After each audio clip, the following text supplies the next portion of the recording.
self-serving, persuasive talkers of everything and nothing. We are Conversation Con Artists. What's going on? It's your boy, Mr. On Point. And I am Calamity Red. And we are Conversation Con Artists back for another episode. Candy girl, you are my world. I'm not gonna... You should have hit that high note. Hell no, I ain't gonna do that to them. Not at the beginning of the show. That's kind of cruel. Do you be watching them videos on Facebook where they be singing a song, but they have like 9 versions of themselves doing the beats and all that stuff? Yeah, I can't do that shit. It's a dude that did like a New Edition one. Mm-hmm. It sounds good. He had one of those machines where Teddy Riley used to use on Blackstreet. Oh yeah. Where, manipulate your voice. Mm-hmm. It sounded real good. I think I saw it. I didn't watch it, but I saw it. Like, it's been passed around a lot. I be liking them videos. That just be sounding good. I don't have the voice to do that. I have one key and it's just bad. I like remakes and stuff like that of songs. You wouldn't like it if I did. I know my strengths and also my weaknesses. Well, I'm not saying this to encourage you to sing. I'm just saying people sing. They do, and they sound amazing. And they sound good. Yes. You get auto-tune your voice, though. Get some T-Pain action. I don't even know that auto-tune would help that. It helped Kanye. I guess it don't really help Kanye. No, really. Mm-mm. He try, though. Yeah, he do. Anyway. Yep. I need y'all to go check out the website, www.conversationconartist.com. Check out our old episodes, our new episode articles, links to the episodes, as well as being able to leave us some feedback. You can find me on Twitter at MISTER_on-point. And I can be found at red_calamity. And I'm tweeting now, y'all. I be on that shit all the time. So follow me. I fell off this past week. I did not tweet as much. I did good though, because I wasn't tweeting at all. So one tweet a week is better than what the fuck I was doing. Understood. Which was nothing. Also, we are still doing the listener letter portion of the show. So if you have a question that you would like for us to answer on the show, you can send it into the website, or you can send it to our Gmail account, which is conversationconartist with an S at gmail.com. And the question for this week is going to be, if your parents disapprove of the person that you are dating, does that make a difference to you? Like, would you break up with them because of that? I've had experience with this with my parent. Not parents, my mother specifically. She has expressed her disdain for 2 people. First of all, let me say this. I don't bring people home just because my family's fucking crazy, one. And I just feel like that's some shit to wait. You know, you need to really like me so that meeting them crazy motherfuckers won't sway you to be like, fuck this shit, I can't deal with this. So I make people wait a while, and most people don't make it to the meet my parents stage. Like, I'm not one of these people that be in such a hurry to like introduce people to my parents. So the reason why this has only happened twice is because I hardly ever bring niggas home to meet my parents. So the first one was when I was in high school, and I think she just disapproved because he was like 2 years older than me, and the nigga was from New York. And she didn't trust him, and she had every right to feel that way. But of course, I'm 16, and he was, he's everything. I was so white girl dramatic when it came to dudes when I was younger. So she telling me, like, she still let me date him, but she was real strict about like the wins and the wheres and the hows, and she just didn't trust him. And she was very right, because he ended up getting somebody pregnant while we were together. And then y'all know I ain't got no kids, so it wasn't me. And then the second one was when I was in college, and I brought him home. We went to church with her, went out to eat. On the way back to the college, she called me and she was like, And I was like, what do you mean? She was like, I was like, I'm gonna call you when I get, cause I can't discuss this. The nigga sitting next to me. So I get back to my room and I call her. I'm like, what are you talking about? She was like, that ain't gonna work. He too slick. What do you mean he too slick? He too smooth. I done dated a man like that. It ain't gonna work. And I was like, you met him one time. You don't know him. He's amazing. He's always treated me great. You're just jealous and all of this bullshit. My mom was like, look, do whatever you want to. Keep saying, don't bring him back to my house. I don't want him in here. I was like, are you serious? Really? She was like, I'm dead serious. Don't bring him back here. And this one took a little longer for her to be right about, but she was absolutely right. He was just hoeing all around. the campus. So she ended up being right. But in both instances, you will notice that I fucking didn't listen. Now, I'm older now, in my 30s. I've learned to respect my mom's opinion. So while I would take that into consideration, it wouldn't be like a end all, you know what I'm saying? Because I feel like that's something, if the person is the right person and is actually a good person, I feel like that's something that can be bridged. Like sometimes people be having their family members too involved in their relationship, so then the family members see this bullshit that they did this one time, and family don't forgive, you know what I'm saying? Like you might forgive because your emotions are invested. Family don't give a fuck. They don't care nothing about that nigga. So after he do something, all I know is he made you cry. I'm done with it by then, you know? So I feel like I would take it into consideration, but I wouldn't like let it be my determining factor. But I've learned that usually when my mama says somebody ain't shit, they usually ain't shit. So for me, my family been pretty hands off as far as relationships go. That's because you're a dude. Be well, a chick. No, it was because my dad was locked up, and because my grandma and my granddad was old. Ain't nobody go over their house and deal with them. Like my grandparents were old when I was born. They were in their 70s, late 60s maybe when I was born. Damn. You know, so yeah. And my mama was just in church all the time. You know, but I didn't have that many relationships. But the ones I had, like my first relationship, I was 16 and she was 23. I don't think my mama to this point knows how old that she was. How the fuck did you end up with a 23-year-old? I don't know. You need to be asking her how the fuck she ended up with a 16-year-old. Like that question is for her. You know, which was technically falls in the pedophile range. Yes, it does. You know, especially given an analysis, but because the youngest person was the male and the oldest person was not, then that it goes into that societal standards of you just the man. You Yeah. pulled a 23-year-old Exactly. nigga? What? Yeah. But if Pulled it the were other way me, around. it would be like, oh my God, Yeah. he's a horrible He person. going to jail. He taking advantage of this young girl.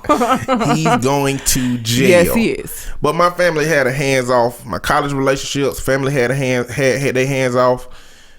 I never really had a measure of who I should and shouldn't be with, except for the people around me. You know, the people around me would be like, you know, she crazy, right? Or you know, she be messing around with people, right? You know, it's been that kind of situation and environment. Just because my family ain't never really met anybody that I talked to up until my last situation. Yeah. You know, but they all think that I make the best decisions on earth ever. So I don't think they'll ever challenge it. I don't think they'll ever challenge. They've never challenged anything that I've done, anything I wanted to do, except for living with my last girlfriend. They challenged that, but that's just because of Christianity. Oh yeah. Not because they disagreed with with my decisions. They disagreed with what God say about my decisions. See, I have not even the opposite. Like everybody thinks that I'm always okay and good and make good decisions, except for when it comes to niggas. Like my younger brother joke all the time, like you got shit taste. Like it's the worst. I don't think he the one person that he didn't like, he liked what he thought he was going to be able to provide, because for whatever reason, my younger brother thought that I was going to marry this dude and we was just going to be bestowing gifts upon gifts on him. And I was like, where you get this from? You not my kid. The fuck? Why would we be buying you stuff all the time? He was like, but he's stupid. He'll do it. And he probably would have been buying my brother's shit. That was part of the reason why we didn't end up together, because he didn't have no backbone. I need somebody who can, I'm a lot. I do a lot. I say a lot. I need somebody that could be like, hey, Red, you know what? You're doing too much right now. He was not that dude. He just let me do whatever the fuck I wanted to and say what. Never was he like, you might want to calm down. Just a smidge. He wasn't gonna do that because he was like a yes man. It didn't matter what the fuck. When we were, this was like a high school relationship that he never could let go of. I got out of college, like he was still trying to get back together. When we were in high school, I worked at Food World, And there was another guy that worked at Food World that liked me that asked me to go to his prom. He went to a different school. Now, I asked my boyfriend at the time just to see what he was going to say. You know what this nigga said? Well, I mean, if you want to go, that's fine. Yeah, you should go if that's what you want to do. Let me tell you something. Had he come to me and said some bitch had asked him about going to her prom, nigga, the fact that you came and asked me this is a problem because you already fucking knew that that's not okay. You know what I'm saying? Like, he was just gonna he was not gonna tell me no. I don't want that. I don't want somebody that ain't gonna tell me when I'm wrong, that ain't gonna tell me, no, you don't need that. Like, that ain't what I want. I don't want somebody that's just gonna do it. Shit, my dogs, I'm trying to train these motherfuckers. I think we talked about this on the podcast before. Probably. Because it goes into the story of my 16-year-old with this 23-year-old relationship where I got to work at McDonald's and we had a whole conversation in the back area about if my girl had asked me to go out with another dude and they was like, I'll slap her, and they was like being dudes, you know, I wasn't responding because I don't get into that kind of conversation. I don't get into alpha male conversation bullshit. I'd be like, I'm out. And they were like, they were doing slapping animations to the meeting. We were just throwing stuff around, like I'll slam them, just all kind of crazy stuff. Our dudes I just didn't know that it was supposed to be her asking me that. She had asked me yet, and they were having a conversation about what they knew she was going to ask me. Because one of them dated her sister. She had a twin sister. One of them dated her sister. Wait, she came and asked you if she could go out with somebody else? Not yet. Mind you, right now, I'm having a conversation with these dudes about this. No, but I'm saying after that she did? Yes, she did. About this scenario. So, I'm like, why, you grown as fuck. You do what you want to do. Now, from the decisions you make, I get to make decisions. You know what I'm saying? If it's okay for you as choosing on your own to go out with people, then, you know, I would assume that it's okay for me to do the same thing. Like, if you grown, this is just my perspective. If you grown, I'm not going to tell another grown person what the fuck they can and can't do. But if you do it, I can make decisions about that. If we in a relationship and you ask me if you can go with a dude, you grown. You know it's expected of relationships. If you want to do what you want to do it. And if you go, don't be surprised if all my shit gone when you get back. Like, I'm not the kind of person that's gonna chain link you to me. I'm not gonna chain link you to me, but you also ain't finna ask me no stupid shit. Like, who asked somebody that? That's what I'm saying. What I'm saying is, at the point that you ask me a stupid question like that, you don't deserve me in this situation. I want you to just do it, and I want you to see how it spirals into some shit that you don't want to happen.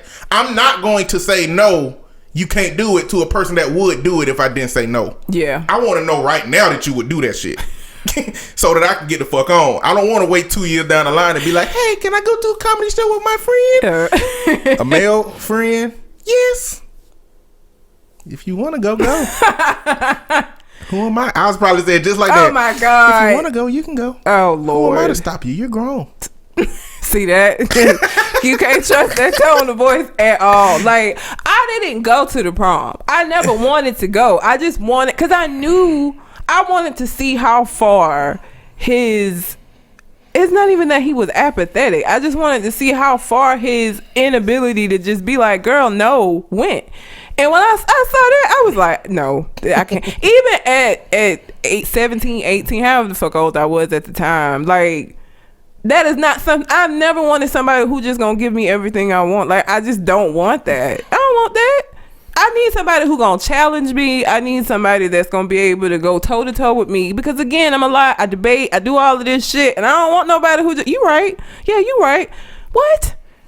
Sometimes I'm not right. Sometimes I'm fucking wrong as shit. I need you to be able to tell me when that is, and he was not capable of that. But I would never plan on going. Like, and even when he told me that was fine, I still didn't go. I was like, you all just let me go with this nigga who, at this point, the dude had been leaving like cards on my car. Like, I would get off work, he would get off before me, and then when I got off work, it would be like a card with like a fucking poem or some shit, and like, a flower, or, you know what I'm saying? Like, you know this dude because I've been telling you this shit, so you know he doing all of this, and yet you gonna say, oh, that, yeah, if you want to go, I think you should go.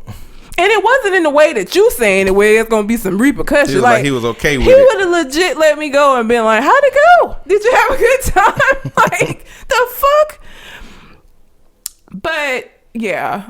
So what about your kids one day? How you expect to handle if they get into a situation? Oh, and I don't like them. Yeah. Like my mama, I'm gonna be like, look, you do what you want. I can't tell you, but don't bring it to my house. Do what you want to. Be with him. Go ahead. Don't bring the nigga to my house though, cause you grown. I can't tell you that you can't be with this person, but I can tell you who ain't gonna come in my house. Don't bring them to the cookout, cause I'm gonna show my ass. I feel like I won't have to tell them not to bring them to my house, because I feel like when they do come to the house, I be doing so much psychological warfare that they gonna be like, hell no, I am not gonna, like, I'm definitely not gonna be no cleaning my pistol out of no shotgun type dad. No. I'm definitely not gonna be that, you know, but I'm definitely gonna ask him some uncomfortable ass questions, you know. My mom asked the questions you would expect like a parent to ask, and she was cordial enough. You know, she wasn't rude to him or nothing, but like as soon as we left, she called me. She was like, like she literally, I picked up the phone and she said, I was like, what? Nope, that ain't gonna work.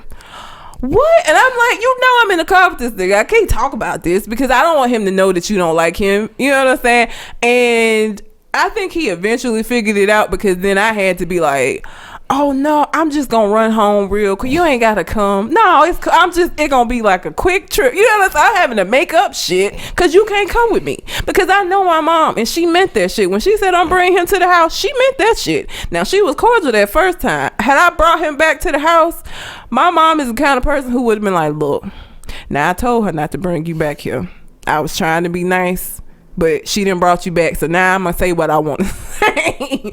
And she would have gave him a list of reasons why she thought he wasn't shit and why she didn't want me dating him, but how she wasn't gonna make that choice for me, but he was not welcome in her house. Like, my mom is the kind of person that would like tell somebody that to their face. Like, she that person. She'll do that. She will totally do that. So I knew not to take this motherfucker back to her house, because I knew that this was not an idle threat. This is what she was gonna do, and I will probably be the same way. I can't choose for you. All I can do, you asked me how I felt, I'm telling you how I felt. This my house, I pay the bills. Don't bring that motherfucker back here. Same way with these little heifers. If I have a son, don't bring that heifer back here. And when she trap you with this baby, don't come in here asking for no help with that child, because I'm telling you now, she ain't shit. But if you want to stay with her, cool. Just don't bring her back to my house. How much do you think how you were raised has to do with how you end up choosing relationships? A ton. Like, a ton. If you look at how people that grow up in households with dysfunctional a dysfunctional parent unit, they usually end up in because that's what your example of what relationships look like. I feel like that's gonna be, and I guess it depends on how you interpret it, because sometimes you follow suit because it wasn't bad enough, and sometimes it's bad enough to where you go to the opposite direction. Yeah, and I mean, in my own life, that's what I've done, is I have made attempts to go in the opposite direction, and I think for the most part I've succeeded in that. My failures in relationship hasn't been the same failures of my parents. It's been like me just like picking ain't shit niggas. I don't really know. Like, it hasn't been me falling into the trap that I feel like my parents fell into. It's just been me. I think low self-esteem, I would probably blame that mostly for especially early shit. Damn it. I think the mistakes of young Red were definitely just low self-esteem, and like, so when somebody liked me, I was just so like, really? Like, okay. So I wasn't even looking at whether or not this was an appropriate person. You know what I'm saying? I was just so smitten by the fact that somebody liked me that I wasn't checking for what the fuck he had going on. And so I ended up in a bunch of like stupid ass relationships that, like, me looking back now, I would never, like, I wish a motherfucker would come up to me with some of the shit that some of these dudes had going on, because I would be like, no, thank you. That's how it was for me in terms of, I don't know if it was quite self-esteem, but I just didn't have the words to say to bring people to my team, I guess. Yeah. So I was an absolute quiet dude till 23 years old, roughly. And so my first two relationships was basically the only people that were aggressive enough to say, hey, I'm feeling you. Yeah. You know, and so that was the one relationship. Then the second relationship was the same way. And then the third situationship, wasn't a relationship, was, you know, eHarmony website. So it was very passive. Okay. I'm sorry. This is so stupid and so inappropriate. But I just, because you said something about online dating, I just want to, can I read this message that I got? I still have my POF up. And I don't, not for like dating purposes, just because it's fucking hilarious. It's a lot of dudes in prison on there. And so a guy in prison sent me this message. Now, keep in mind, on my profile, I dressed as Storm from X-Men like 2 years ago for Halloween. And so one of my pictures is me dressed as Storm. So I'm going to assume that's where the fuck he pulled this from. So, and my name has poetic in it. So like a lot of niggas send me poems because they think that's they in, I guess. And most of the time it's like they never wrote a poem before in their life and they just made an attempt to look deep and shit. So, okay.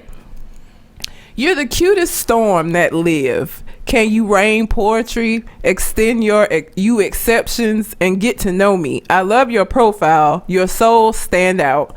I'll be your poetic atom that you speak about. Who is my Eve? Is she really authentic? An essential beauty from another dimension. I came through the universe in search of my love to find that she was a storm from the heavens above. Let's go back to the garden, my love. Okay. Was he in jail? Yes. Damn. Yes, he was. And his profile leads me to believe that somebody else wrote that shit because, like, as terrible as that was, that's him. Wow. Yeah. Booed up. I know that you sitting with this nigga on the bed and y'all like, what the fuck? But that's one of his pictures on his profile. But his profile is as stupid as that poem sounded. His profile is so like just like an illiterate ass motherfucker wrote it. So either somebody else wrote his profile or somebody else wrote that poem. They were not written by the same person. So I don't know if he went to a nigga in the cell block and was like, yo, I need you to write a poem about a storm for this girl. I don't know. Only reason that I keep Plenty of Fish is because of gems like that. Because like I would be having a terrible day and sometimes I'll just go read the messages and I'll come across. I laughed at that for a good 15 minutes when I first read it. Like because you took all of this because I was dressed as Storm from fucking X-Men and you just turned it into this long ass poem. What the fuck? That was just hilarious to me. Sorry. I just went off on a complete tangent. But you said eHarmony and that just made me think of that shit. Yeah. But I mean, my attempts to be in relationships have been pretty passive. You know, it's just I mean, my attempts are still passive because nobody ever believes me when I say this. I'm actually an extraordinarily shy person. Like, I think because my personality, once people get to know me, is so big, they think that I'm like that all the time. I'm not. Like, I'm super. I don't go up to folks. Like, I can see somebody that I found I ain't going up to him and say what? I don't know what to say. And when I get nervous, my go-to is sarcasm. So then I come off looking like an asshole instead of somebody who interested in talking to you. So my issue has always been that I only talk to the people that come up to me because I'm too shy to go up to people, and I think that's been another fucking problem. That's why I thought online would be better because I can think about what I'm going to say as opposed to like in person where it's like I automatically have to give a response or I automatically have to think of something. Online I get a chance to think about my response, but shit, these motherfuckers online are crazy. So yeah. But yeah, so I guess the moral of the story is that I take into consideration what my parents think, mom specifically, but I would not let that be the complete determining factor. I mean, all my mama need is a template. Is she a Christian? Does she go to church? The answer of which those things might likely be no in the future, but she gonna ask them questions, you know. Because that's what's important to her. Yeah, that's what's important to her.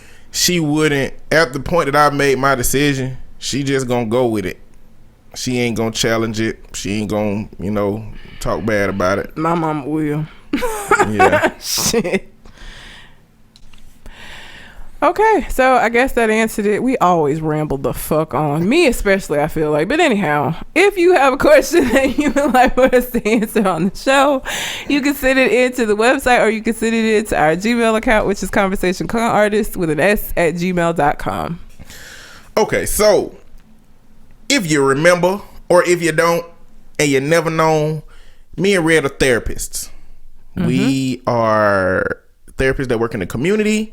We work with families, work with kids, but we have traditional training that, you know, goes into human behavior. Yes. And so I think the term, as far as Donald Trump is involved, has been thrown around a lot, is narcissist. He's a narcissist. He's a narcissist. And so we are going to go over some of the criteria in the DSM-5 that makes him diagnosable for narcissistic personality disorder. And keep in mind that he only needs 5 of these 9 in order to obtain a diagnosis of being narcissistic.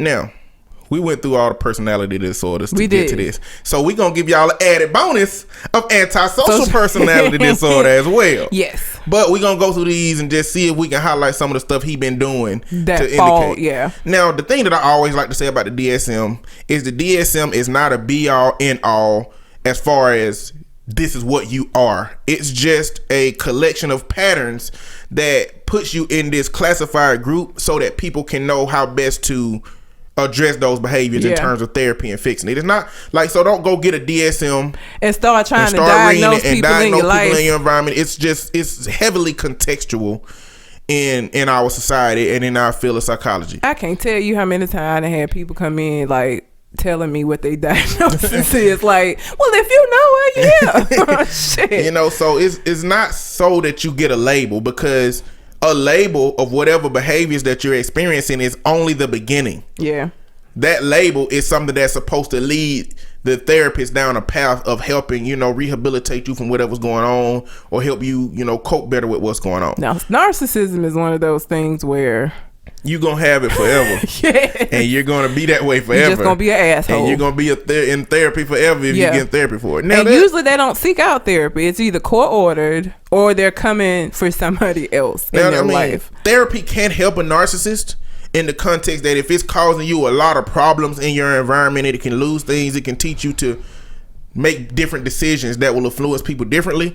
The thing is, they won't believe that they need to make them decisions. Nope. You know, because it ain't them, it's everybody else. So that becomes the situation with narcissism. Not only that, but everybody has a healthy level of narcissism. Like, everybody got that healthy level of needing to be admired, and, you know, that grandiose feeling. When that exists, so much is good. But the DSM, as we're going to go through, just points out the extremes of that, I guess. All right. So, narcissistic personality disorder, diagnostic criteria. Okay.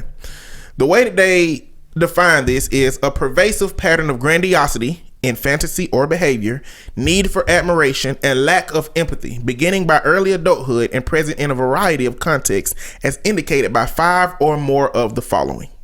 Now, of these 9, number 1 has a grandiose sense of self-importance. For example, exaggerates achievements and talents, expects to be recognized as superior without consummated achievements. I mean, that's his whole fucking life. Exactly. That's him every day of the week. Expected to be rewarded for just regular ass shit. Yeah. And is that the one that the grandiose idea? Yeah, the grandiose sense of self-importance. Yeah. Exaggerates achievements and talent. Like, it don't matter what he do. Yeah. He does it better than everybody. Yep. And his inauguration, even though we got photos showing it wasn't as many people, my inauguration was amazing. There was billions of people there. And that's what makes it extreme, because we, with our eyes, can see that it wasn't as many people there as President Obama's inauguration.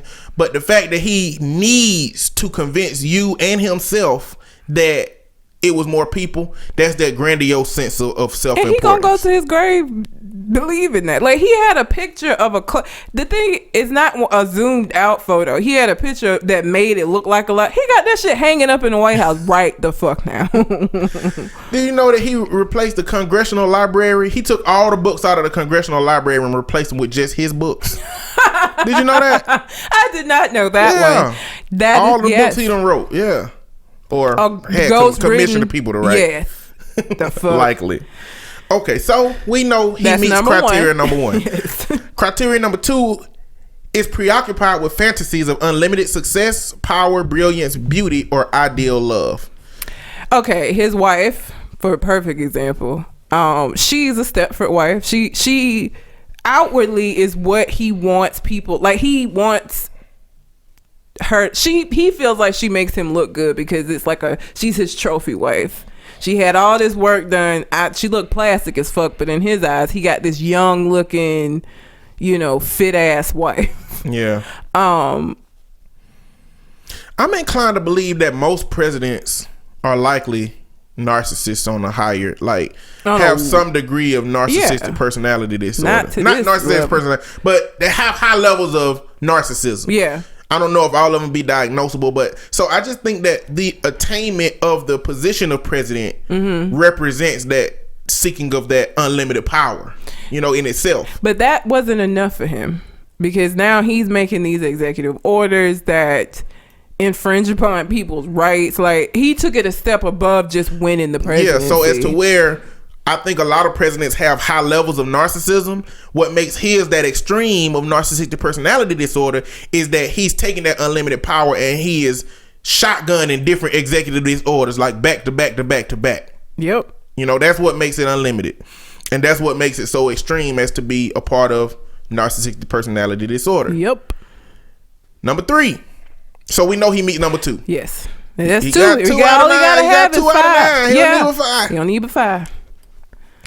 3, believes that he or she is special and unique and can only be understood by or should associate with other special or high status people or institutions. Now, the fact that he is wealthy and that he is only surrounding himself with a cabinet of other wealthy people, other CEOs, other executives, billionaires, people that have privilege, mind you, having said that he was going to drain the swamp of these things. Yep. He put more people in a high wealth positions than anybody has ever put in the past. Yep. I think that, does that constitute him believing that he is special? But he surrounded himself with people he feels like understand him. Yeah. I think it speaks more to that. Not to mention, his reaching out to, like, Putin and shit. You know what I'm saying? Like, again, shit that other people wouldn't dare do. I mean, the fact that he is only communicating with this specific group of people makes me feel like he believes that those people are the only ones that understand him. And not only that, but he don't even have a willingness to reach out with somebody that's diverse. No. Canceled the Mexican president, the meeting with the Mexican president. He didn't cancel the meeting, but he put a tweet out that said, if you're not ready to pay for this wall, you should cancel the meeting. Yeah. Like, he didn't want to cancel it, but he put a circumstance under which he knew that he's gonna have to cancel it, because I ain't coming to talk about that bullshit. Exactly. So he's not trying to reach out in that way. So I do believe that constitutes meeting number 3. Yep. Criteria number 3. 3 out of 5. 4, requires excessive admiration. Oh my God. Now tell me Donald Trump don't require excessive admiration. All day, every day. As long as you saying positive shit about Donald Trump, good. Donald Trump is good. Yeah. As soon as anybody says something negative, he tweeting about you. No. Something negative. Meryl Streep didn't even say his name. Everybody knew who she was talking about, but she didn't say his name. And he got so in his face. She's overrated. She's an overrated actress.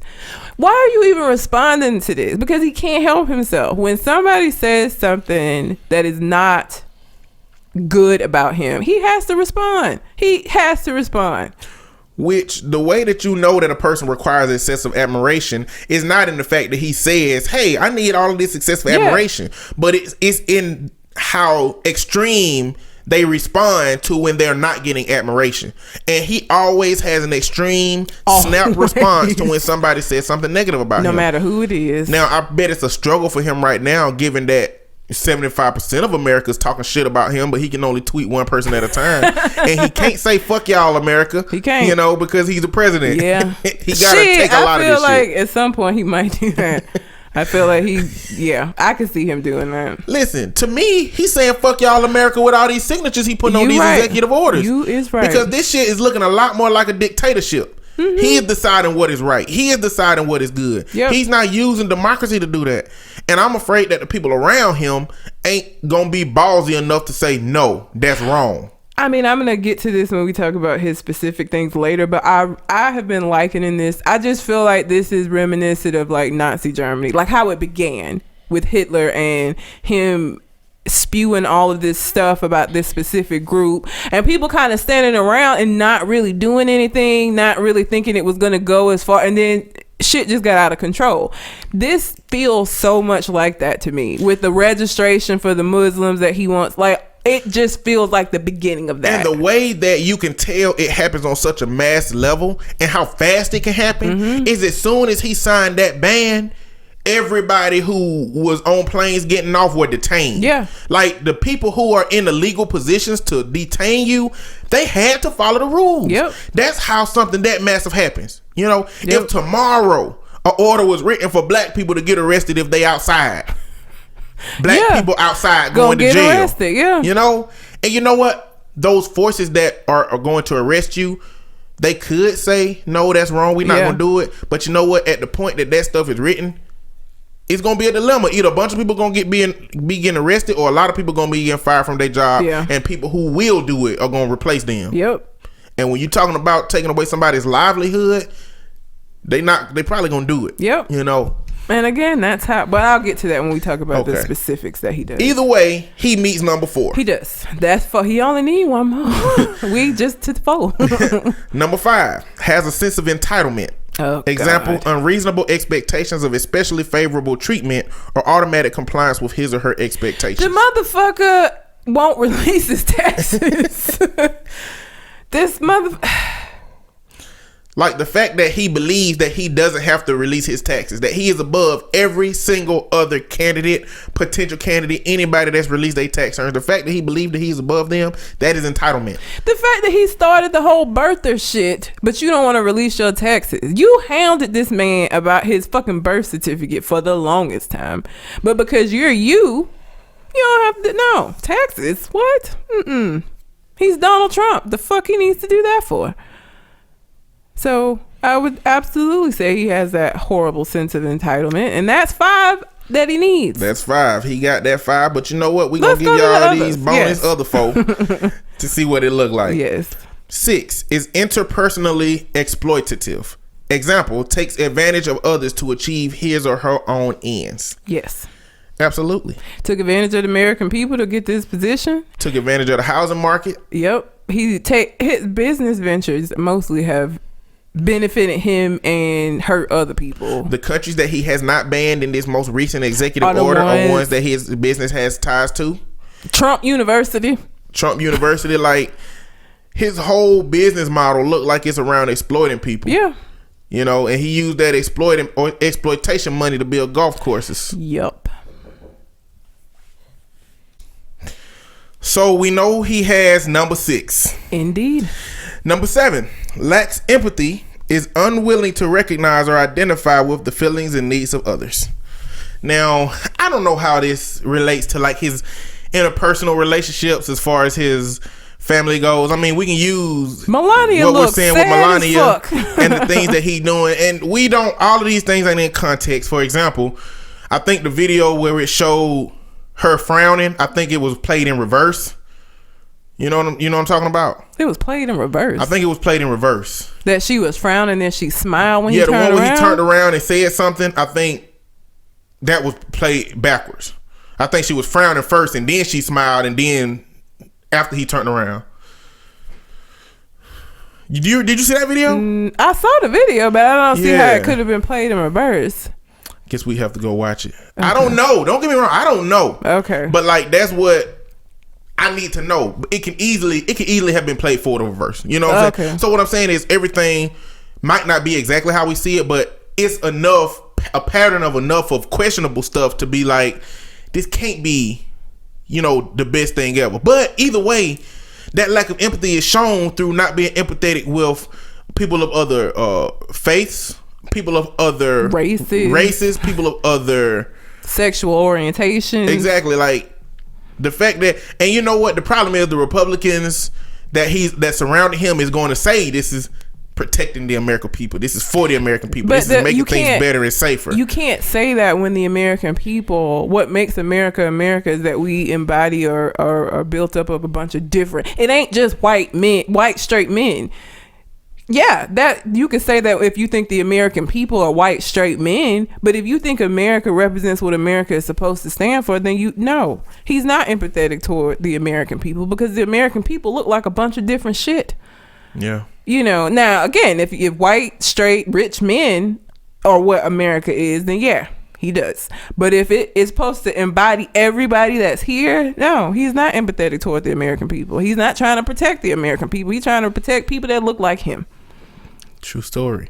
Which means Number 7 is applicable as criteria. Number 8 is often envious of others or believes that others are envious of him or her. He had the whole fucking inauguration numbers thing, the fact that he copied Obama's cake. He is very envious, I think, of the... Everybody didn't like Obama, but more people liked Obama than they liked him. And I think he reacts to that in a very open and viewable way. Same way that he think people give a shit about him, or that people are jealous, or that he got little man syndrome. Yeah, the Napoleon complex. He got that Napoleon complex going on, where he feels like he has to overcompensate for all of the shit that he lacks, and he lacks quite a bit of things. Do you know how Napoleon conquered different nations? I don't remember. He would go into the nation, right? Mm-hmm. Create inner turmoil, kind of like what the fuck? Kind of like the dude did on the Avengers. Civil War. Yeah. He came in, created infighting, and then once they was fucking each other up, he come from the outside and he conquer. Just mentioning the Napoleon complex, shit, it just feels like that he's doing that shit. Yes, he is. His whole campaign was meant to stir up America and all of the people that have all of these hateful ass ideas, and that's exactly what happened. We were fighting each other, and he snuck in. Not a motherfucking president. And now he capitalizing on them by making all of these executive orders, creating all these new rules. The thing is, in anybody who makes decisions, you never want to make too many decisions at one time. It's been a week. 4 years. It's been a week. And he done made 10, 15 decisions that are going to intersect with one another in some context or another. Mm-hmm. He's not making a decision, let's see what the outcome of that is, move forward. He's just rolling back everything that people done put in his ear and told him he need to do. And I feel like that Mike Pence, Paul Ryan, I feel like all them other Republicans just gotta go to him and say, the Democrats said that you wouldn't do this. You know that, right? Oh, they said that, did they? Watch this. Bloop. Sign. Executive order. Executive order. I really feel like it don't take much to make him, to manipulate him in this situation. I don't think so. I just don't. He's crazy. Yeah. And the thing is, if he fuck up, they can separate themselves from him. Everybody already hates him. He wasn't a traditional politician. He fucked up. Everybody hates him already. He's the perfect patsy for them to do what the fuck they want to do, and then when the shit blow up, he the patsy. He gonna be the person that's blamed. He the one that's gonna be in the history books as fucking up and everything, not them. Needless to say, yes, he meets number 8. He does. And number 9, the last one, which he's met 8 out of 8 at this point, shows arrogant, haughty behaviors or attitude. Every day of his life. Arrogance, that is his middle name. Yes. I don't know what the fuck J stand for. It should be A. Yes, for arrogance or asshole. He's just everything he's been done has been rooted in arrogance. 9 to 9. Yeah. He only needed 5, folks. Very rarely do you meet somebody that has all 9 of any. Honestly, if you look at any of the personality disorders, I feel like most people are gonna have 1 or 2 of those. You know what I'm saying? most people are going to have something in there. Rarely do you meet somebody that meets all of the criteria. And when you do, that's some scary shit. Because I have had one of those that met all 9. They're not the most pleasant of people to work with. So, and I mean, I do want to reiterate that this is just a compilation of patternistic behaviors that gives a therapist direction in how to deal with that person. It's not a be all end all. I mean, I love to call him narcissistic personality disorder, but he ain't been diagnosed with that. And you can't diagnose based off of solely meeting those characteristics if you haven't worked with him, if you haven't met. You know what I'm saying? Like, it takes more than just observing behavior and look, because a lot of it we can't, like his interpersonal relationships, we don't know anything about. We know his relationships is what's being shown, but like, we're just basing it off of our limited scope of what's going on without actually sitting down and having sessions with him. And but also to let you know, the DSM isn't just a list of things you got to have to be it. It's also diagnostic features, which means how it looks. So it gives you some context. Associated features supporting diagnosis, which are other things that you might see in that situation, are prevalence, development, and course, gender-related diagnostic issues, and differential diagnosis. These are just other things that you have to take into consideration when it comes to that. Each diagnosis has all those accompanying things as well. But we might be calling a spade a spade. We just might be. But that also leads us into, because one of the accompanying diagnoses was antisocial personality disorder. So let's go through the diagnostic criteria of antisocial personality disorder. A pervasive pattern of disregard for and violation of the rights of others occurring since age of 15 years as indicated by 3 or more of the following. Now, we don't have a strong enough history of Donald Trump to know how long he's been doing this stuff, or if being the president is just representative of a new way to influence a bunch of people at one time. Either way, we are seeing that disregard for the rights of others as it pertains to him and this Muslim ban. Him and, this DAPL, these and Keystone pipelines. As it pertains to all of these executive orders he's assigning that influences other people. Even scrubbing the White House website of Spanish option. He has disregarded any American citizens that have a primary language of Spanish, because in his mind that's not his America. That was my whole problem with his campaign slogan of "Make America Great Again," because from my viewpoint of watching him, his definition of that is make America white again, white straight men again, like to get rid of all of this other stuff that doesn't coincide with what he believes should exist, which is just people that look like him. So the first one is failure to conform to social norms with respect to lawful behaviors as indicated by repeatedly performing acts that are grounds for arrest. Now, Donald Trump do have a history of, like, when it comes to Trump University, when it comes to the discrimination on his apartment, complexes, when it comes to different things. The sexual assaults that ain't even gonna go to trial now. The sexual assaults, all of these different things that he's done that ain't gonna turn into arrest because of his privilege, but would turn into arrest for somebody that didn't have the resources that he had. It shows his disregard for the law for sure. The second one, deceitfulness, as indicated by repeated lying, use of aliases, or conning others for personal profit or pleasure. All his businesses have been conning motherfuckers. Trump University was a big ass con. His campaign was a big ass con. Shit. And the repeated lying. Yes. I mean, all he did was lie. He literally does shit and say he didn't do it. Every time he do shit. We saw you. You said it. We can play the shit back for that. I didn't say that. Shaggy looking ass. It wasn't me. Bitch, it was you. We saw you. We saw you. We heard on film. You. In this day and age of social media, you can't even do that shit no more, motherfucker. We can play it back for you. You did say that. Exactly. Like, we have you on saying that. Yes. Okay. Impulsivity or failure to plan ahead. Now, I think what he's doing right now is representative of failure to plan ahead. It's just being impulsive. Like I said, I really do think that people can come in. The Democrats said you ain't gonna do this. Okay. Executive order. We'll show those motherfuckers. No thought is being put into this shit. You just signing executive orders all willy-nilly. You just doing it. Shit, I think him running for president was an impulsive ass It was. Because again, he looked so surprised when he won. Because I think he just woke up one morning and was like, I'm in a campaign. I feel like that shit was a bet. I feel like I bet your ass won't run for president. You won't win. How much you want to bet? That motherfucker lost that bet. Whoever that was. Oh.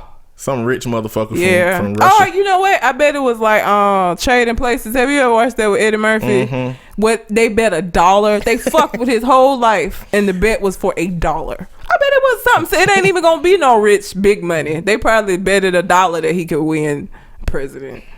I don't know. Because they were super rich on Trading Places, but they were also very frugal, and so they would just. But he's a $1. narcissist, though. He wouldn't let his time be worth anything that little. He'd be like, "No, my time is worth so much more than that. If I win this bet, I'm going to take all of your money." That's true. Or a golf course or something. Oh, God. Let's bet a golf course. Some property. Yeah, some shit. Yeah. Probably ain't money because money don't mean nothing to him. Yeah. Maybe he bet for the other dude's wife to pee on him. Go to the next one. I fucking hate you so much. He love that shit. He love that piss. But it got to be Russian on it. Go on. I don't want to get into this. Irritability and aggressiveness, as indicated by repeated physical fights or assault.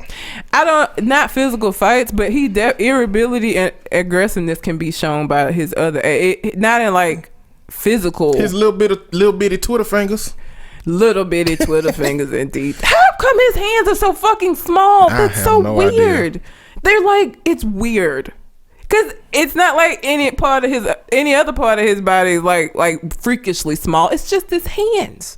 He's like a regular sized person with baby hands. He just probably come from a long line of little hand motherfuckers. It's fucking weird.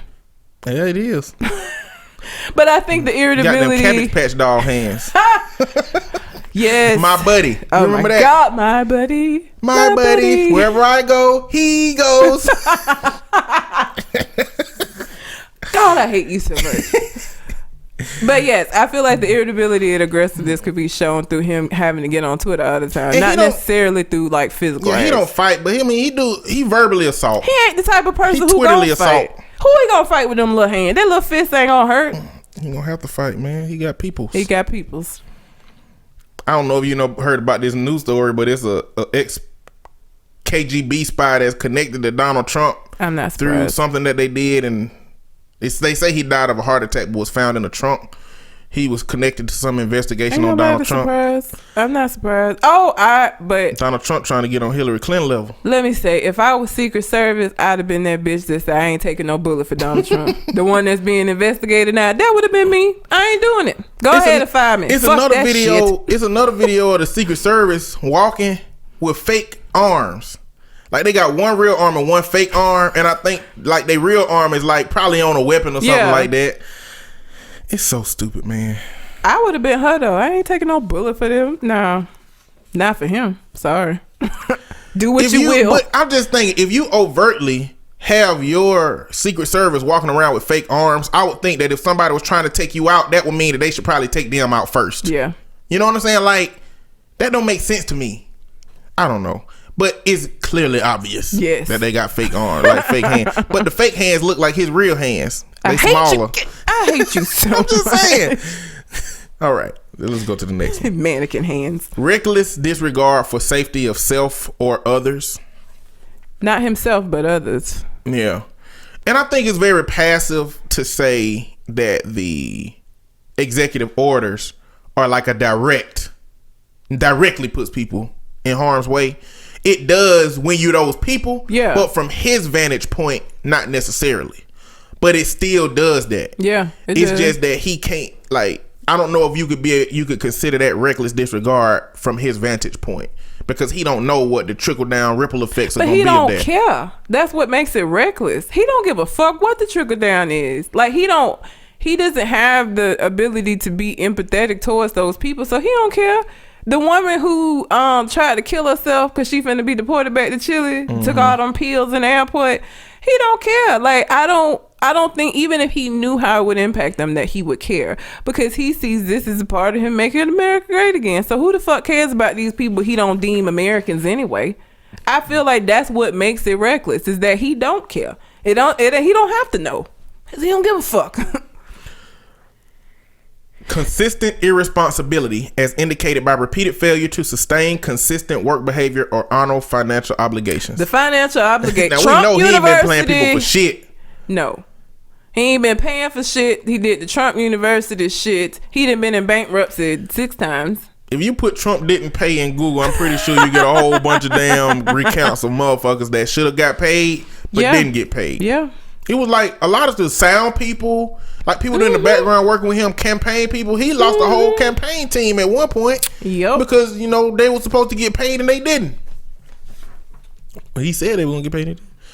And the last one is lack of remorse as indicated by being indifferent or rationalizing having hurt, mistreated, or stolen from another. When people tell him how his campaign ideals or how this is going to impact people, he don't care.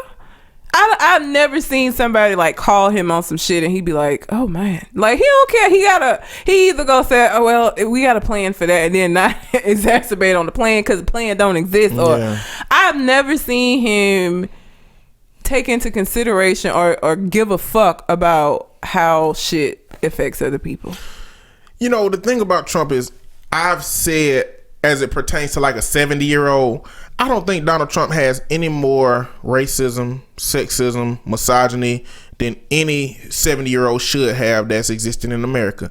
But I think that's what makes him even more dangerous. Yeah. It's different when you got a KKK member with their racism out there, but when you got somebody like Donald Trump that got this nominal level of racism that utilizes in the way that he's utilizing it, it still make me feel like that regular 70-year-old that might not speak negatively about, you know, black people but have predispositions about them, that might not say I'm gonna grab them by the pussy but thinking about stuff like that, that might not overtly do those things but believe them deep down. I think that's what this look like. That's why it's dangerous. Yeah. He's signing legislation that's invalidating a whole bunch of different types of people. Yeah. If you're brown, you're fucked up. Yep. If you're a woman in some instances, you fucked up. If you're gay, you fucked up. If you indigenous peoples, you fucked up. Like if you ain't Christian, you fucked up. Yeah. In all of these instances, in his first week, he done shown us who. He done shown us who is expendable in America. Everybody but people that look like him. If you a wealthy, rich, Christian, straight white man, you get the best America gonna offer. You get the best American experience you can possibly get. Even if you have those things. Well, no. So after that, it's a woman that have all of those things. Mm-hmm. If you white woman that have all of those things, you get the next best experience in America. After that, if you white and atheist or not Christian, your experience is compromised, but people for the most leave you alone. So you the third. After that is, I don't even know if LGBT is in that, because you know, because wealthy Asian people probably know above that. Yeah, wealthy Asian people that are successful and whatnot. Yeah. But the more you start getting brown in America, the more that you start being involved in intersectionality in terms of being a woman and something else, a woman and a lesbian, a woman and black. As it starts to intersect with all these other things, the more of those things you have, the more expendable you are. Yeah. You are worth less. And I think that all of the shit Donald Trump doing is showing us who is expendable in our society. And it's terrifying because my black ass is definitely expendable. So what this little piece we just did identifies as Donald Trump is possibly having narcissistic personality disorder. If you don't have that disorder, he has a strong correlation with the patterns that would indicate that you have that, and the same for antisocial personality disorder. Yep. You know, we ain't diagnosing Trump because we can't do that, but these are just strong patterns that indicates that, you know, these behaviors are correlated with something that has been identified by a group of professional human behavioralists. So indeed. I guess we'll just stick with bullshit ass motherfuckers and go right into Chrisette Michele. This is the last time I'm talking about this bitch because I done this 3 shows in a row. Fuck her. This is the last time I'm gonna entertain this shit. And the only reason I feel like I need to entertain this shit is for all of the motherfuckers who was caping for this hoe. For who was saying, well, maybe she needed the money and we don't know. She got on Breakfast Club and she shit on all of y'all who were trying to take up for her. She got on Breakfast Club and showed her natural black ass. You don't know what she said? Oh, okay. So, one, she said she good. She got shows booked for 6 months. She ain't in need of money. She didn't do this for the money. She don't need money. She said that she went because she wanted Donald Trump and his cohorts to see what we look like. Because the fact that we had an African-American man running this motherfucker for the last 8 years, they haven't gotten a chance to see what we black people look like. Because she said she wanted them to see who they were doing this to understand who we are. And when Charlamagne asked her if she sat down with Trump, she said, "Did you not see my Basquiat skirt? I had on a Basquiat skirt that was showing slaves being hung." Bitch, what? First of all, do you think them rich ass white people in that room knew who the fuck? First of all, that could even see your skirt close enough to even know what the fuck was on it or to even register. Two, that they know who Basquiat is. Like, that was your statement wearing that whack ass skirt. That was your statement. That was your that's the whole reason you went there, was to wear that skirt. Then she tried to gloss over the fact that Donald Trump didn't even respect you enough to shake your hand or speak to you.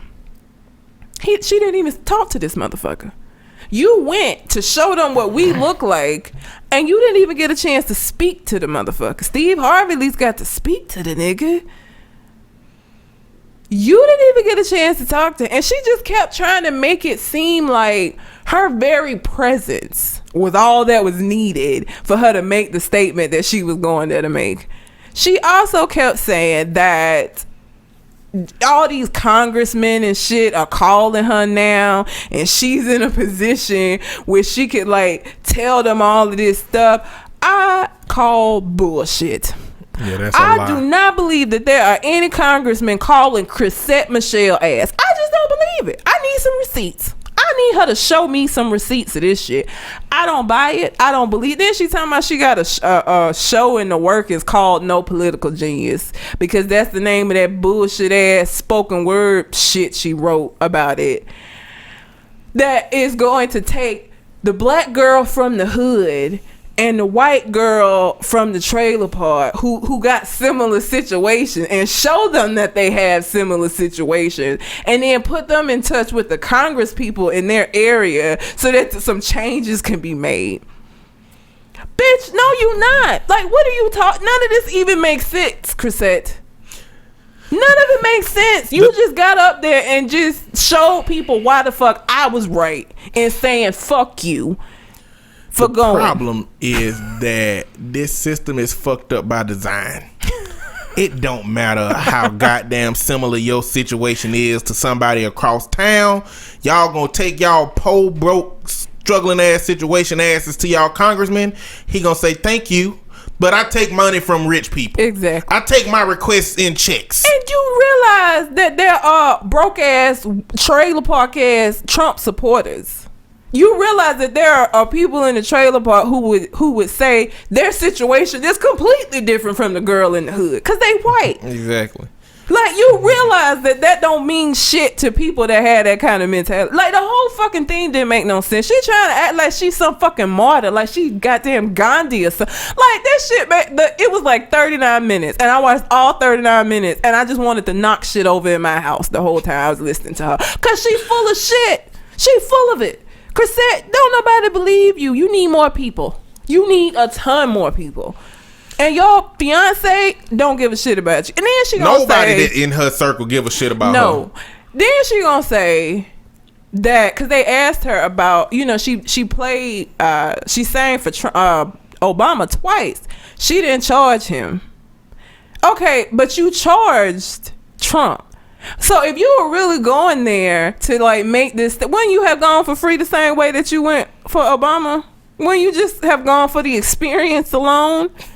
And all of these, let me just say this. All of these, whether it was 250,000, whether it was 750,000, I don't buy that Chrisette is pulling in that kind of money from an appearance. I just don't. I don't think that Trump would have offered her that much, because guess what? You was his last fucking resort. You were the last motherfucker he called, because all of the other people that he felt like mattered as far as entertainment is concerned, and as far as people giving a fuck about, had turned him down. You are a last resort. Like, you trying to act like you so in touch, and they respect your opinion so much, and that's why they asked you. Then why were you the last motherfucker he asked? In the 9th hour, he came to you because everybody else had told him no, with the exception of Jennifer Holliday, who quickly recanted that shit after she saw what the fuck it was gonna mean for her. She said, hell no. And that's what I was saying about, like, when I said that anybody in her circle don't give a fuck about her, you know, that don't mean that you can't respect somebody's different ideas. You know, I respect your ideals and shit. But the thing is, if you my homeboy and you about to go sing for Trump, I'm gonna tell you, don't do that shit. If you do that, we can't hang out no more. It ain't because you got different ideas. It's because your life is about to be over. And you ain't finna drag me down with your bullshit. Like, don't do this. Please don't do this, nigga. I promise you this ain't gonna go where you wanted to go. Another thing that pissed me off is when they answered, like, Questlove tweeted out he would pay her to not go. If it was about money, this nigga said, I'll pay you. Don't do this shit, Chrisette. Don't fuck yourself up like this. People already don't fuck with you too tough anyway. Don't do this to the fans. I'm paying you to save your career. Don't go. And then she gonna say, I would have paid him to go. Bitch, you ain't got the money to pay. Do you know who Questlove is? Questlove of the Roots. Questlove, who got a permanent gig playing for Jimmy Fallon, which white people love. That Questlove, pay him what, bitch? Questlove would have cleared your check, said, I'm here on the behalf of Chrisette Michelle, broke out in a dashiki in that bitch, started sea-walking on stage and playing some fucking jungle music while out that bitch. Somebody was picking his fro with the black power fist fro. He would have got both of y'all asses kicked out. And you wouldn't have got paid by them, but you would already pay him. And when Charlamagne asked her, well, why you didn't walk up in there with a Black Lives Matter shirt? If you're trying to make a statement and you didn't get to even talk to the motherfucker and you were going to use what you had on, why not wear? But it wasn't the venue for that. But it was the venue for this obscure ass Basquiat skirt, bitch. Girl, sit down. Have a stadium of seats. You done lost your fucking mind. And for everybody who kept caping for her, for everybody who was like, y'all just hate no, we don't stand. You know, if it was a black man, people wouldn't be saying this. We always so hard on our sisters, and you don't know her financial. Maybe she need. Fuck all of that. She just shit on all. She did it on fucking Breakfast Club, and then this bitch got on CNN. The same bullshit. She just shit all over y'all trying to cape for her. So fuck Chrisette Michelle. Fuck her. I don't believe for a second that anybody of any political importance is contacting her for her fucking opinion, because they don't give a shit. You got up there and you shucked and jived the way they needed you to, and now you gonna go back into obscurity as far as white people are concerned. Black people gonna remember you as that bitch that sang for Trump. That's your legacy now. So, you know, congratulations. And you know what? You and anybody else that went to the inauguration are forever connected to all of this bullshit. Yep. So as America is burning, bitch, you go out there and twirl in your Basquiat skirt. See how fucking far that gets you. Bitches, get on that shit, man. I just was watching it like, is she serious? And you still talking about building this bridge, bitch. You burn bridges with the motherfuckers that supported you. That's what you ain't build shit. You burn that shit. Because the people who did listen to your music, and I'm not gonna sit up here and act like I was a huge Chrisette Michelle fan. I like that song Epiphany. I liked her on Jay-Z song. That's about all I know about Chrisette, to be honest with you. I'm not gonna act like I was a fan. Forevers. Oh yeah, a couple of forevers. Outside of that, I wasn't a supporter. But if I was gonna be, I never would now. And for the people who did, because people were buying your albums, you did have a little bit of a fan base. You shit all over them. You shit all over them. And this is some of the reason why a lot of people be like, celebrities, shut up. Just sing or just act. Or just do what it is you specialize at doing, but we don't want to know what's on the inside. I don't want you to. I don't want you to ruin my love for you by doing or saying some stupid shit. Okay. So Chrisette Michelle fans, the few of you that have existed, like I bet y'all conflicted as fuck about this situation.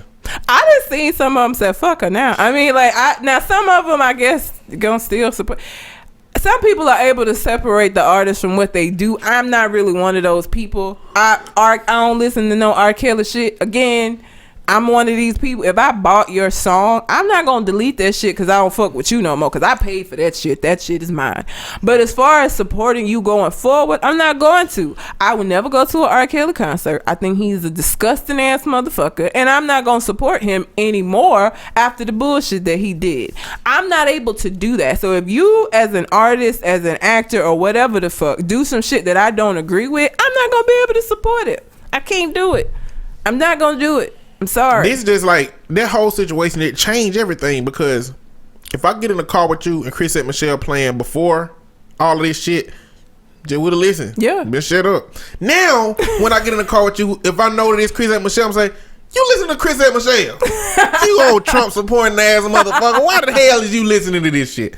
Like, it's changed the whole dynamic. Yeah. That's what it does. It does. So fuck her. I said it last week. I said it the week before, but now I feel like I got receipts now for why I said fuck her. Why I said it the whole time. I knew it was bullshit. I knew that little dumbass letter that she penned trying to explain why she was gonna do it was bullshit. And now she's proven that it was bullshit. I don't know what she might be one of these people who's of the mindset that any publicity is good publicity. And, you know, now she been on CNN when she would never have gotten the fuck on CNN prior to this for any reason. So she might see this as a win. I'm going to see how your pockets feel. Hope you been saving. I hope whatever money you got from him, you put it in a saving account and just try to live off that interest, bitch. Because I don't know. I don't see it for you no more. I don't know. Maybe I'm wrong, but I just don't see it for you. Maybe not. Whatever. But... from an artist that ain't doing shit to artists that then made a comeback, and for the people who didn't know shit about them that knows a lot about them now, I watched the New Edition little mini series because it was over the course of 3 nights on BET. When I first heard that this was coming out, I don't really have a lot of faith in BET these days. I feel like they get a hold to shit and they're really fuck it all to hell. But I will say that movie was pretty good. It really was. I learned some stuff about them that I did not know, because I did not know Michael Bivins was a gangster and that he would fight anybody. If you crossed him, he was gonna fuck you up.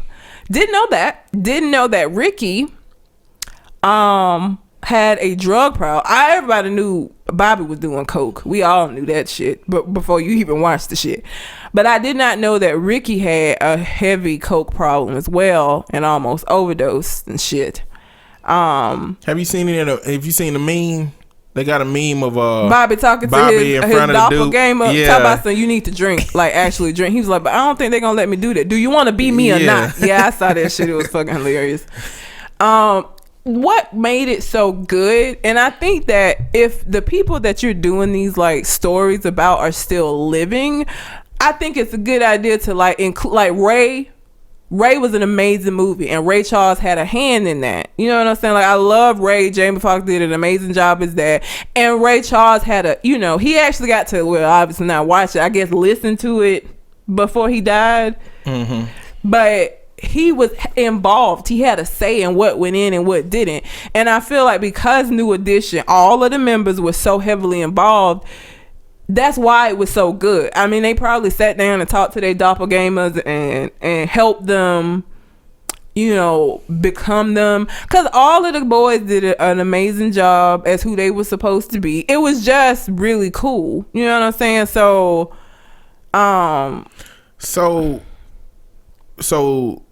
3 of the members went to form Biv DeVoe. BBD. Yeah. Johnny Gill went off and did his solo thing and eventually got with LSG. Yeah.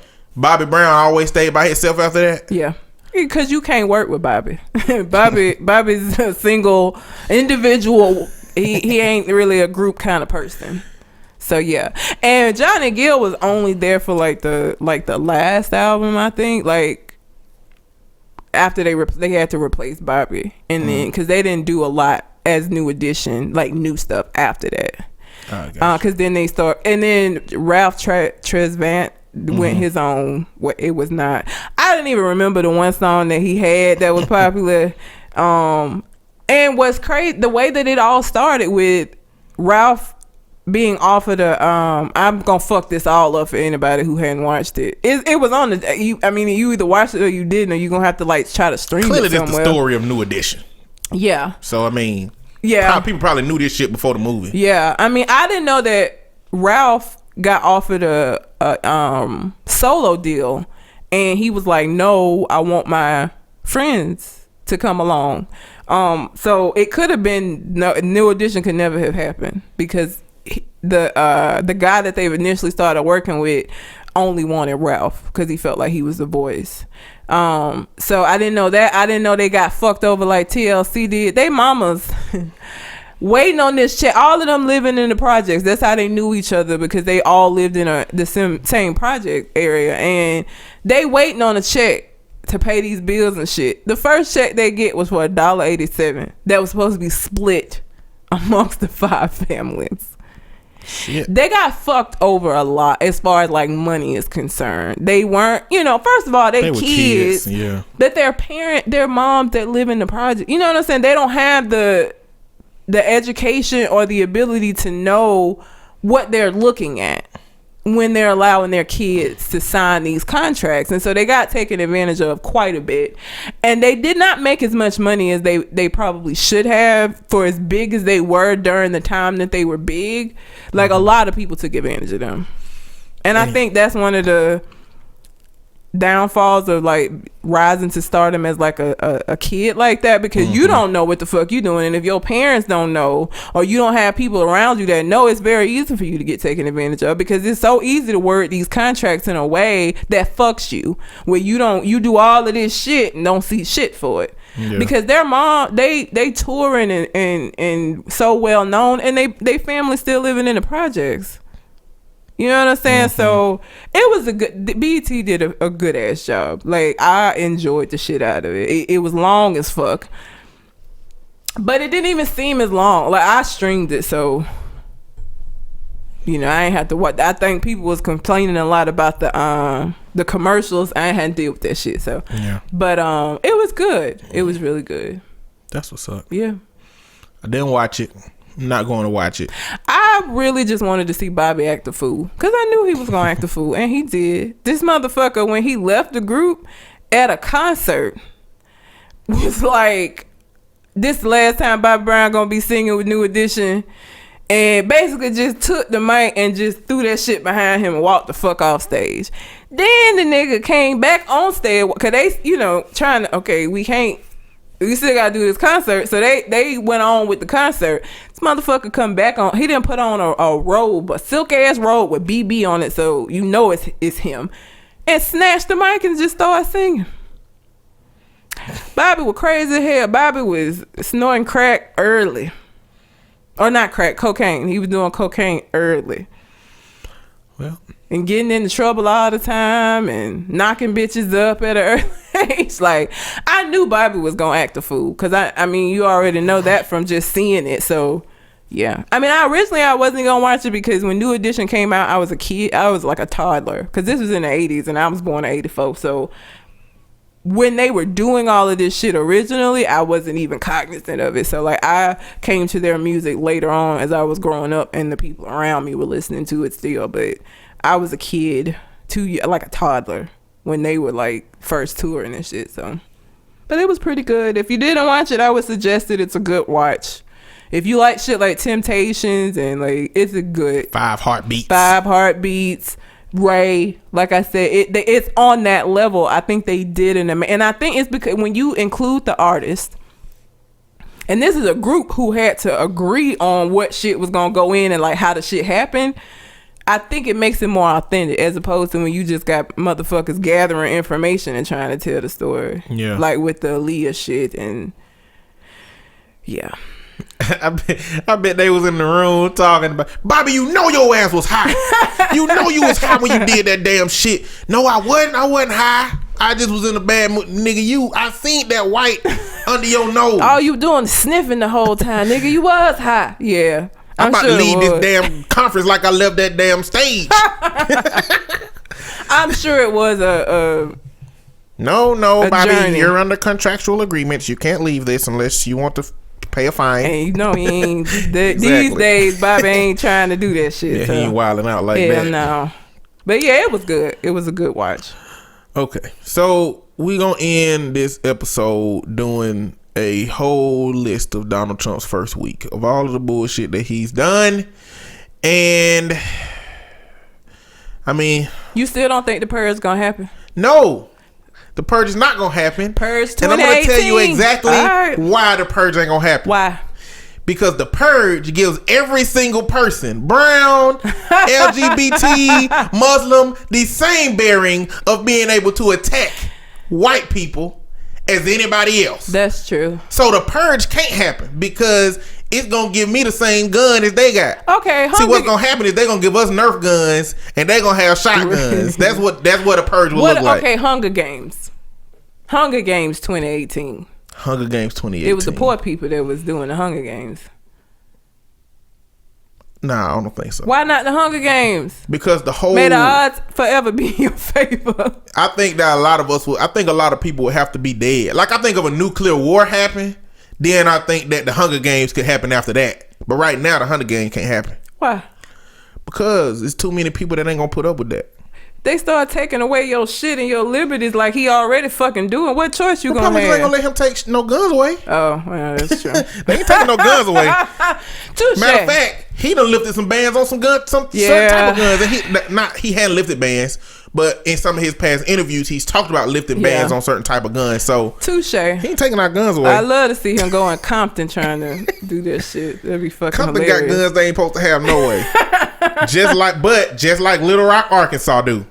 Oh yeah, yeah. Like, we always talk about Compton, we always talk about Chicago. Chicago ain't even the top 10 on the most dangerous list. That shit he said about that tweet, he need to stop fucking tweeting, talking about he gonna send the feds. And go ahead with the list. Let me not get on that tangent. So this is done by the Project. They got a Facebook page, the Project. They did all the work. I just watched the video and typed all this stuff out. But it's stuff I knew about, but they just put it in the form, of this list. He signed for the rollback of Obamacare, clearly, which is actually the Affordable Health Care Act. It's the same and shit. motherfuckers did not know that they utilized it till shit started getting real. Then it's like, oh shit, that's gonna affect me. Yeah, it's the Affordable Health Care Act. Obamacare is something that they put on it so that people would dislike it more. It's actually the Affordable Health Care Act. Which this immediate snap reaction of wanting to roll it back, it's a lot of insurance companies that have said, we pulling out if y'all don't have a replacement. So this has the big potential to bite them in their ass so big that they can't really recover from that in public opinion. Because it's going to mess with a lot of people. He took over the nuclear codes. Now, this is the first week, everybody.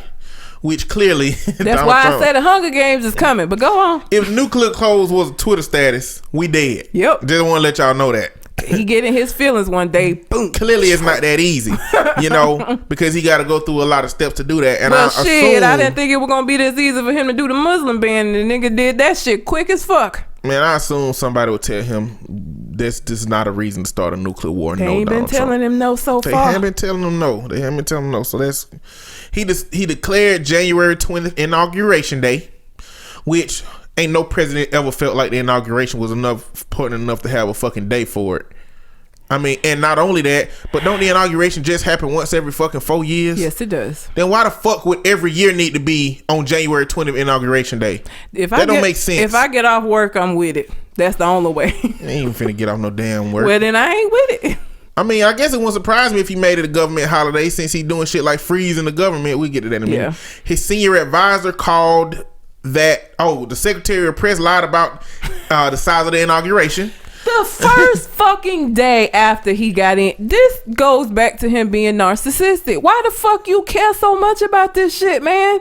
Like, you care this much that people... First of all, we have photographic evidence that there were more people at Obama. Like, you can't tell me when I got eyes that this shit wasn't bigger. I'm sorry, it was. You got this man coming out here lying, and then motherfucking Kellyanne coining alternative facts because she trying to take up for him. Yep. After that, his senior advisor called that alternative facts. He ordered the National Park Services off of Twitter after they posted the comparison for Obama's inauguration. And they said, fuck him, and made all of these alternative all of Twitters. these different people that made all these different alternative personal Twitters that are for those services that aren't under the government regulation. And so if he take that away from them, it's starting to get into free speech. You can't take it away from the individual. So it's creating a lot of different situations. But the irony of his fucking Twitter rants and Twitter reactions, but to be in the power to say that these other people can't do that same thing. Because he's special. Again, it goes back to him being narcissistic. He planted staffers to cheer at a speech that he had at the CIA. Again, narcissism. What the fuck? Really? Because he has to be admired even if it's paid admiration. The crazy thing is the CIA knew that they didn't want just regular motherfuckers. They were like, they came in with him. Why they clapping and cheering so high and loud? It's just crazy. It's crazy. He is crazy. Fake ass admiration is better than just the facts and reality. Gotta have it. He bypassed anti-nepotism laws to hire his son-in-law in the White House. That made me so mad. Whatever. So it's just generally no respect for American laws and the way that the system was set up. No respect. None. They did this shit for a reason. And they are allowing it. That's what give me the red ass. They are allowing it. The White House has confirmed that he will never release his tax records. Donald Trump withdrew America from the TPP, which is the Trans-Pacific Partnership, which is basically a free trade agreement. And clearly, free trade agreement come with pros and cons. But the fact that we have intertwined with a bunch of other different countries in this regulation, the fact that he pulled out of it without any kind of deliberation, any kind of communication, anything, is just still not respecting of the American democracy process. There are people in our country that voted for that and that value that change, and the fact that he's just willing to roll it back like that, it's just not respectful to American politics. Nope. It's alleged that his businesses took money from foreign governments, which is a breach of the Constitution, and lawsuits have come from that. Repeated claims of voter fraud was real, and people being registered in 2 states was a problem. He talked about 3 to 5 million people have voted, and I think them numbers come from just the amount of the popular vote that Hillary got over him. I really believe that that's where that number come from, and they come to find out that back to narcissism. You won, motherfucker. Do you know that? Do you know you won? And then when his daughter and somebody else double registered, his Secretary of Press, son-in-law, his youngest daughter Tiffany, his White House strategist Steve Bannon, and his Treasury Secretary Steven Mnuchin are all registered to vote in 2 states. So the thing that you're saying is a big problem with fraud, wouldn't it be beneficial for you to not have people in your cabinet, in your family, and in your circle a part of that system? That's bullshit. It is. Reinstated a global gag rule order that offers support for women wanting an abortion. So anybody that is looking for any kind of support related to abortion, he's stopping that. And I think that's something that was initiated in Ronald Reagan's presidency. I'm not sure, but it's at some point it got put to the side, and now he reinstated that. Was that the one where it's a room full of white men making this decision about women's what? Not nan woman in the room, just a bunch of white ass men sitting around a table while he's signing some shit that ain't got shit to do with him or anybody in the fucking room. That's the story of America. That's some bullshit. I mean, even to the point that it used to be that women couldn't even vote for who the men in the room was gonna be. I mean, women can vote for that now, but it's still not a system that's representative of women, because it only allows women to vote for the people that's gonna vote against their interests. Yeah. And they vote against their interests most of the time. And especially Republican. And I'm not even saying Democrats have a fucking patent on voting for women's rights exclusively, because at the end of the day, they still men, still live in a misogynist environment, and they still over 40. So they do have a particular set of views. But I think what the Democratic Party does is try to create legislation that helps marginalize the groups, as to where the Republicans feel like the only way to help those marginalized groups is to, throw them in the water and hope that they can swim. If they sink, they just sink. So, I mean, that's fucked up. He did a permanent ban on using federal funds for abortion. He vowed to cut money to domestic violence program against women, national arts and humanity, legal services, minority business development programs, public broadcasting, and the Office of Energy Efficient and Renewable Energy. When you start fucking with PBS, though. Exactly, man. Like, where the fuck what? am I watch Mr. Rogers' Neighborhood and so Sesame Street and up. motherfucking... Well, I don't know if Sesame Street's still on PBS. This It might be on something American else is right apple now. pie. How the fuck you gonna fuck with Sesame Street? The fuck? Ghost Rider, Man. Wishbone, Oh my, what's the story of Wishbone? all that shit was on PBS. Bullshit. That was my whole childhood shit. Fuck that guy. Tell me about it. He scrubbed the White House site of Spanish access, LGBT, civil rights, and climate change, which the latter don't really surprise me because those are not platforms that they campaign on.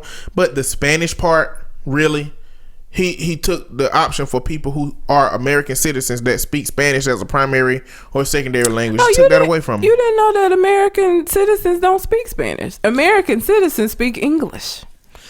That's bullshit. Overturned the oil projects that could cause environmental issues for those communities. So we talking about the Keystone Pipeline. We talking about DAPL. And then they just have a gigantic fucking oil spill after he did that shit.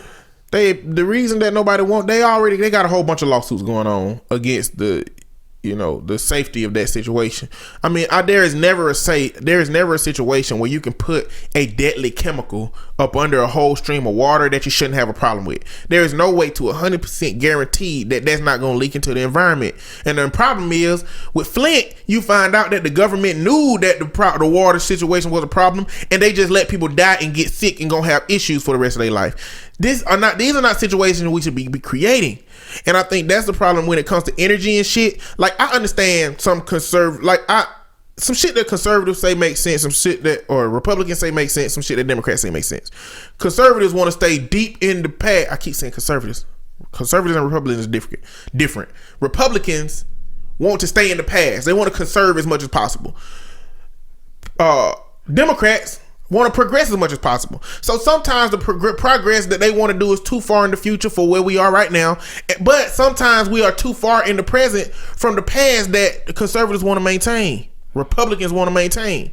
So it's one of those situations where if George Bush and his family have made his money in coal and oil, why in the world would they want to create new ways of technology? Why would they want to invest money in energy? They're gonna take their business away. Yeah. That's what's keeping our society stagnant. The fact that there's so many businesses tied into what has built our country that we can't see other ways of looking at it. Mm-hmm. But that's fucked up. Yep. And it's stupid. It is. He ordered a media blackout for the EPA, Department of Agriculture and Human Health Services, just because they don't believe in the shit that they talking about, climate change and all that shit. Regulations, FDA, all this different shit. So that's a problem. USDA, regulatory and hiring freezes on government agencies except for the military and some public safety sectors. So if you thought you was finna get that motherfucking promotion, bitch, no you're not, bruh. And if you got hired and you quit your job and you packed your whole family up and you got ready to move across the world for a government job, I feel bad for you. Yup. But I hope you voted for Trump. Let me see. Imposed a ban on all refugee intake with an indefinite ban on Syrian refugees. Drafted a plan to have Americans' asylum program. Iran, Iraq, Yemen, Libya, Somalia, Sudan blocked all new visas for them countries. They can't come here. Period. Will open CIA black sites around the world to reintroduce torture as an interrogation technique. Redirected funds to start building a wall that the Mexican president has continued to deny that he wasn't going to build. And the exact verbatim words of, "We not paying for no fucking wall." Then Donald Trump added, okay, so the president was supposed to meet the Mexican president. Mm-hmm. Donald Trump was supposed to meet the Mexican president. Donald Trump tweeted that if you're not ready to pay for the wall, then you should probably cancel this meeting. And he canceled the meeting. But then Donald Trump added a 20% tax on Mexican imports to start paying for the wall. He announced that he will publish a weekly list of crimes committed by immigrants. He stripped funds from cities that provide sanctuary for immigrants, and he laid the groundwork for massive deportation. Tell me this don't sound like Nazi, like the beginnings. Tell me this, like, I just don't. If this is the first week, I don't know where we go from here, and that's what's scary. This was a lot for a first week. This was a lot of bad shit. What I will say is, I understand Republicans that everything that Donald Trump is doing goes into your ideological beliefs. Same thing for conservatives, which I'm going to do a video later on the difference between Republican and conservative. But a lot of these things are falling under your ideological beliefs. I get it. But they are at the cost of what democracy actually is. The value of democracy is found in how much we can accept differences of opinions, but work to a common solution for all of these issues. The fact that Donald Trump has come in here, decided what the problems are, and signed executive orders to fix in his way what those are, because I don't believe his ways of fixing this shit is all the Republican way. I think it's a lot of it is, but mostly it's the Donald Trump way of fixing this shit, because you know when he signed all of those executive orders, at the end he said shit like also dependent upon negotiations with, you know, with me or the United States of America. So it's just really, really fucked up that he's doing that. And if you're a Republican, I understand that all of this shit is going your way, but do you really? Because that's a step closer to a dictatorship. It's a step closer. Him making them decisions, your party making decisions that they making for this country. I mean, and a lot of Republicans will hear this and say, you know, the country been going in the wrong direction under, you know, Democrat leadership. But that's how dictatorships start. Yep. One group saying, hey, it's going in this way. And then what if the next president is a little bit more extreme than you are as a Republican? And they start signing executive orders that you don't agree with. But now they're executive orders. And we voted that person in. It's going to eventually turn into a situation where you can't do shit about how extreme it's gotten until it turns into a leader that's saying, nah, we ain't, this is how we gonna run the country. This is how I'm gonna run the country. And then it's a nation right now that got a leader that just won't leave. And he just there. And he's still running the show. Like, that can happen. I don't know why people think that can't happen here. Ain't nobody gonna stop it from happening. So the way we gotta stop it is through a certain type of democracy in which we gotta work together at some point. Yep. You know, Donald Trump don't represent that working together. Fuck that guy. Anyway, that's all I got. All right. Anything else on your mind? The dogs are still driving me crazy. Of course. Because apparently he's a real puppy. He is. As opposed to Kingston, who embodies the spirit of a cat. We're not going to do this. He's not a cat. It's done now. I just said it. He does not have characteristics of a cat. Yes, he does. He's just a cool Listen, ass y'all, dog. Kingston has never torn up a shoe. No. Okay? If you got a dog, you done lost some shoes. If you got a cat, you have never lost shoes. Kingston he not destructive like that. Like, he just chill. If it's some food shit, you drop any food anywhere, he can get into some food, he gonna eat that shit. But like shit like shoes and shit, no. Remy put everything in his mouth. I don't give a fuck what it is. He is gonna chew it. No matter what the fuck it is. Chew everything. Drives me crazy. Because he's a dog. I got on chewed up shoes right now. They are chewed up. The fuck? Yeah. Anyway, until we con the next conversation. We out. Holla.